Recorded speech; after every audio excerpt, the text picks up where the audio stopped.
The Dallas Cowboys striving to regain the title of America's team. November 11th, live on ESPN Sunday Night NFL.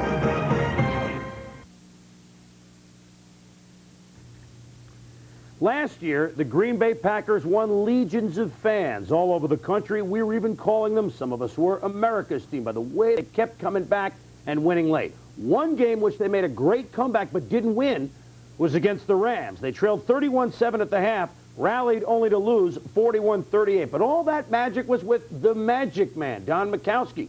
He didn't start today because of his long holdout. It was Anthony Dilweg. But what we found out, there's more magic than Majkowski in the bag of tricks. Opening day at Lambeau Field. The Tundra wasn't frozen, and if they didn't sign Majkowski, that would have been Tom Bronze. Don Majkowski on the sideline. Tony Mandarich, the Michelin man in the lineup. Kurt Warner is a Ram. And Kurt can cut. You know, no matter what uniform, always had the great vision and the great cutback ability. Here you see him plant, find the seam coming back toward the line of scrimmage, and then he has that skip that'll get him by 3 or 4 people into the end zone. Touchdown Warner, 7-0 Rams. Packers, some good defensive plays. Timmy Harris, outstanding all-pro. Here he occupies the blocking back, just kind of crushes the back to the ground. 2nd and 13, here comes the blitz, and Harris sacks Jim Everett. Got the 6 guns going. Got the crowd going. Second quarter, the punts on 4th down. Special teams, credit the punter. Look at Brackett, and then the nice, soft fairway. Lambeau Field lays it up nicely, but should be just a 10-foot birdie putt. 2nd and 9 from the 2. Everett looking for the end zone to Pat Carter. He is swarmed on by Harris and Jerry Holmes. So now it's 3rd and 8 from the 3. Everett's going to throw it. Pumps, throws left. Picked off by Mark Murphy. He's down to the 4-yard line. The Packers in business, 1st and goal.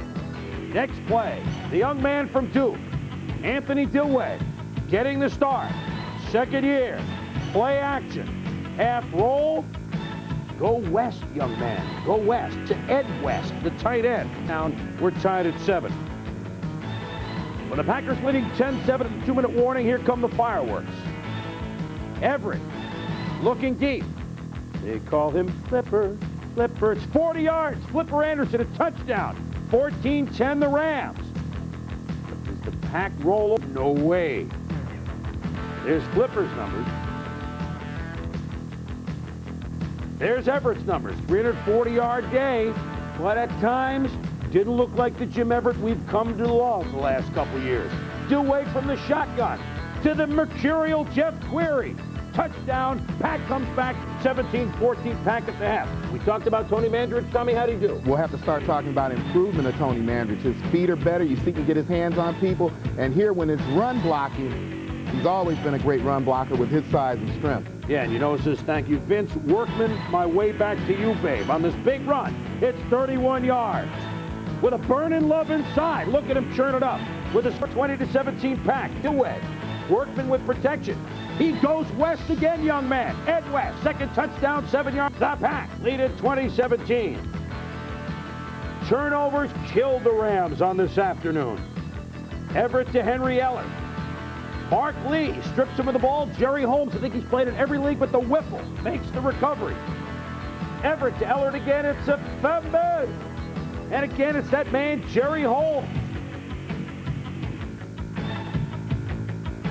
Brings it all the way down to the 4-yard line. The Rams offense committed 5 turnovers. Not the type of offense John Robinson has devised. Late in the 4th, Everett completed 5 for 5 in this drive. The touchdown goes to Pete Holohan, but it's still a 33-24 Packer. And in case the Rams were thinking about coming back, no, sir. Dilweg on the keeper, the field goal, and the Packers beat the Los Angeles Rams. Thanks to that man, Anthony Dilweg, and they're doing the Lindy Gatorade style in Green Bay.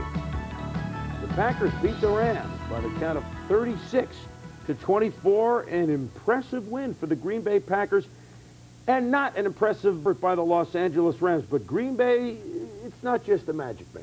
Well, even without magic, when you talk to Infani and maybe more important, his players, they believe in the system, and they believe it's better than any one player. On the other side of the ball, you know, for all the criticism that Eric Dickerson took over the years, I think they wish they had him on the field today. He would have fumbled and bobbled the ball less than their receivers did.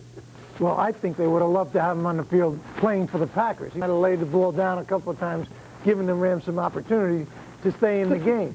Meanwhile, you know, we did a preseason show earlier this week, and somebody on the show, I don't recall exactly who it was, Chris, somebody said Jim Everett was the second best quarterback in the league. Now, clearly, this man, A, had never seen Dan Marino, and B, is at a total loss for prognostication. But we'll forgive him. The Rams, if they played like aging surfers, well, we'll give them another shot and see if they don't drown. No, you misunderstood. What I said was, in the history of filibusters, Everett Dirksen was the all-time greatest. I think that's what I said. Something like that. When we return,